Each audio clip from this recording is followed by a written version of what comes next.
Japanese Fairy Tales. My Lord Bag of Rice. Long, long ago there lived in Japan a brave warrior known to all as俵藤太, or My Lord Bag of Rice. His true name was Fujiwara Hidesato, and there is a very interesting story of how he came to change his name. One day he sallied forth in search of adventures, for he had the nature of a warrior and could not bear to be idle. So he buckled on his 2 swords, took his huge bow, much taller than himself, in his hand, and slinging his quiver on his back, started out. He had not gone far when he came to the bridge of Seta no Karahashi, spanning one end of the beautiful lake, Biwa. No sooner had he set foot on the bridge than he saw, lying right across his path, a huge serpent dragon.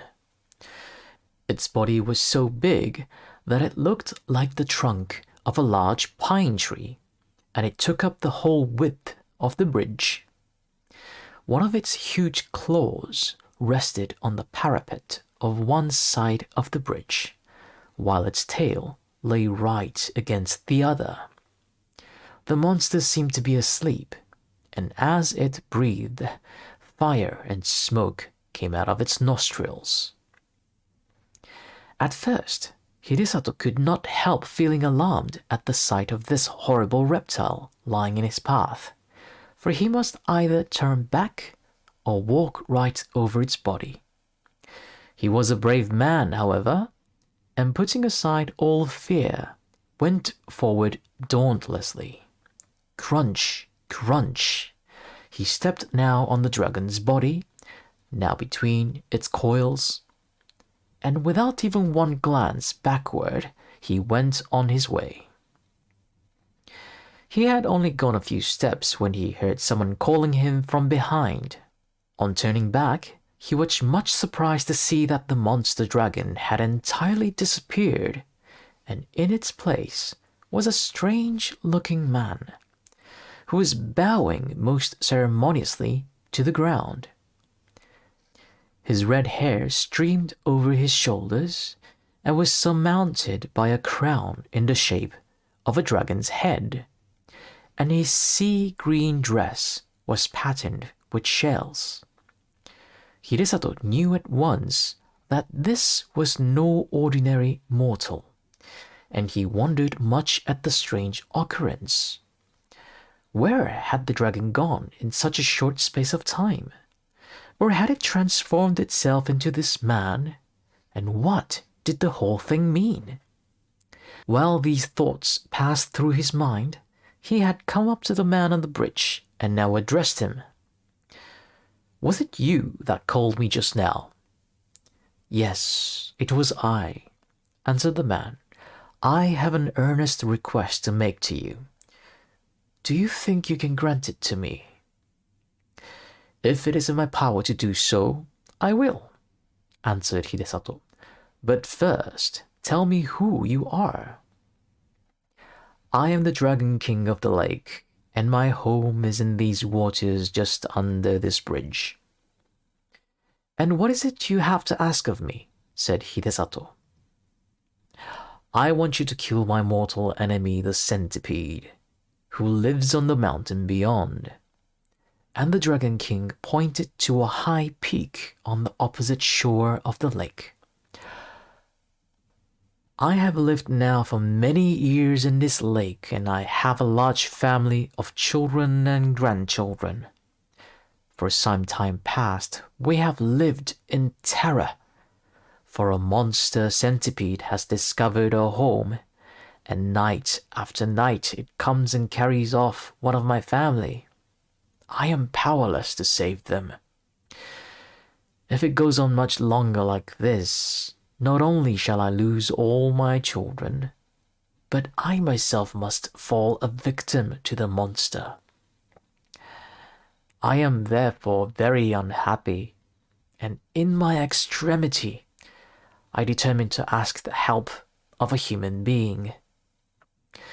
For many days with this intention I have waited on the bridge in the shape of a horrible serpent dragon that you saw, in the hope that some strong, brave man would come along. But all who came this way, as soon as they saw me, were terrified and ran away as fast as they could. You are the first man I have found able to look at me without fear. So I knew at once that you were a man of great courage. I beg you to have pity upon me. Will you not help me and kill my mortal enemy, the centipede?" Hidesato felt very sorry for the Dragon King on hearing his story, and readily promised to do what he could to save him. The warrior asked where the centipede lived, so that he might attack the creature at once. The Dragon King replied that its home was on the mountain Mikami, but that as it came every night at a certain hour to the palace of the lake, it would be better to wait until then. So Hidesato was conducted to the palace of the Dragon King under the bridge. Strange to say, as he followed his host downwards, the waters parted to let them pass, and his clothes did not even feel damp as he passed through the flood. Never had Hidesato seen anything so beautiful as this palace built of white marble beneath the lake. He had often heard of the Sea King's palace at the bottom of the sea, where all his servants and retainers were saltwater fishes, but here was a magnificent building in the heart of Lake Biwa. The dainty goldfishes, red carp, and silvery trout waited upon the Dragon King and his guest. Hidesato was astonished at the feast that was spread for him. The dishes were crystallized lotus leaves and flowers, and the chopsticks were of the rarest ebony. As soon as they sat down, the sliding doors opened, and 10 lovely goldfish dancers came out, and behind them followed 10 red carpet musicians with the koto and the shamisen. Thus the hours flew by till midnight, and the beautiful music and dancing had banished all thoughts of the centipede. The Dragon King was about to pledge the warrior in a fresh cup of wine, when the palace was suddenly shaken by a tramp, as if a mighty army had begun to march not far away. Hidesato and his host both rose to their feet and rushed to the balcony, and the warrior saw on the opposite mountain 2 great balls of glowing fire coming nearer and nearer. The Dragon King stood by the warrior's side, trembling with fear. The centipede! Those 2 balls of fire are its eyes. It is coming for its prey. Now is the time to kill it. Hidesato looked where his host pointed, and in the dim light of the starlit evening, behind the 2 balls of fire, he saw the long body of an enormous centipede winding round the mountains, and the light in its 100 feet glowed like so many distant lanterns moving slowly towards the shore. Hidesato showed not the least sign of fear. He tried to calm the Dragon King. "Don't be afraid. I shall surely kill the centipede. Just bring me my bow and arrows." The Dragon King did as he was bid, and the warrior noticed that he had only 3 arrows left in his quiver. He took the bow, and fitting an arrow to the notch, took careful aim and let fly. The arrows hit the centipede right in the middle of its head, but instead of penetrating, it glanced off harmless and fell to the ground. Nothing daunted, Hidesato took another arrow, fitted it to the notch of the bow, and let fly. Again, the arrow hit the mark.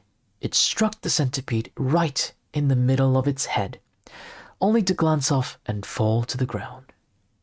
The centipede was invulnerable to weapons. When the Dragon King saw that even this brave warrior's arrows were powerless to kill the centipede, he lost heart and began to tremble with fear. The warrior saw that he had now only one arrow left in his quiver, and if this one failed, he could not kill the centipede. He looked across the waters. The huge reptile had wound its horrid body 7 times round the mountain and would soon come down to the lake. Nearer and nearer gleamed fireballs of eyes, and the light of its 100 feet began to throw reflections in the still waters of the lake. Then suddenly the warrior remembered that he had heard that human saliva was deadly to centipedes. But this was no ordinary centipede. This was so monstrous that even to think of such a creature made one creep with horror. Hidesato determined to try his last chance. So taking his last arrow and first putting the end of it in his mouth, he fitted a notch to his bow, took careful aim once more, and let fly. This time the arrow again hit the centipede right in the middle of its head, but instead of glancing off harmlessly as before, it struck home to the creature's brain. Then, with a convulsive shudder, the serpentine body stopped moving, and the fiery light of its great eyes and 100 feet darkened to a dull glare like the sunset of a stormy day, and then went out in blackness. A great darkness now overspread the heavens. The thunder rolled and the lightning flashed, and the wind roared in fury, and it seemed as if the world were coming to an end. The Dragon King and his children and retainers all crouched in different parts of the palace, frightened to death, for the building was shaken to its foundation. At last the dreadful night was over. Day dawned, beautiful and clear. The centipede was gone from the mountain. Then Hidesato called to the Dragon King to come out with him on the balcony, for the centipede was dead, and he had nothing more to fear. Then all the inhabitants of the palace came out with joy, and Hidesato pointed to the lake. There lay the body of the dead centipede floating on the water, which was dyed red with its blood. The gratitude of the Dragon King knew no bounds. The whole family came and bowed down before the warrior, calling him their preserver and the bravest warrior in all Japan. Another feast was prepared, more sumptuous than the first. All kinds of fish prepared in every imaginable way, raw, stewed, boiled and roasted, served on coral trays and crystal dishes, were put before him, and the wine was the best that Hidesato had ever tasted in his life. To add to the beauty of everything, the sun shone brightly, the lake glittered like a liquid diamond, and the palace was 1,000 times more beautiful by day than by night. His host tried to persuade the warrior to stay a few days, but Hidesato insisted on going home, saying that he had now finished what he had come to do and must return. The Dragon King and his family were all very sorry to have him leave so soon. But since he would go, they begged him to accept a few small presents, so they said, in token of their gratitude to him for delivering them forever from their horrible enemy, the centipede. As the warrior stood in the porch taking leave, a train of fish was suddenly transformed into a retinue of men, all wearing ceremonial robes and dragons' crowns on their heads, to show that they were servants of the great Dragon King. The presents that they carried were as follows. First, a large bronze bell. Second, a bag of rice. Third, a roll of silk. Fourth, a cooking pot. Fifth, a bell. Hidesato did not want to accept all these presents, but as the Dragon King insisted, he could not well refuse. The Dragon King himself accompanied the warrior as far as the bridge, and then took leave of him, with many bows and good wishes, leaving the procession of servants to accompany Hidesato to his house with the presents.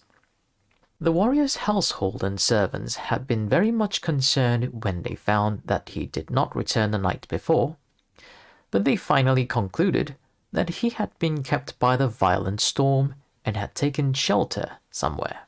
When the servants on the watch for his return caught sight of him, they called to everyone that he was approaching, and the whole household turned out to meet him, wondering much what the retinue of men bearing presents and banners that follow him could mean. As soon as the Dragon King's retainers had put down the presents, they vanished, and Hidesato told all that had happened to him. The presents which he had received from the grateful Dragon King were found to be of magic power. The bell only was ordinary, and as Hidesato had no use for it, he presented it to the temple nearby, where it was hung up to boom out the hour of day over the surrounding neighborhood. The single bag of rice, however, much was taken from it day after day for the meals of the night, and his whole family never grew less. The supply in the bag was inexhaustible. The roll of silk, too, never grew shorter. Through time after time, long pieces were cut off to make the warrior a new suit of clothes to go to court in at the new year.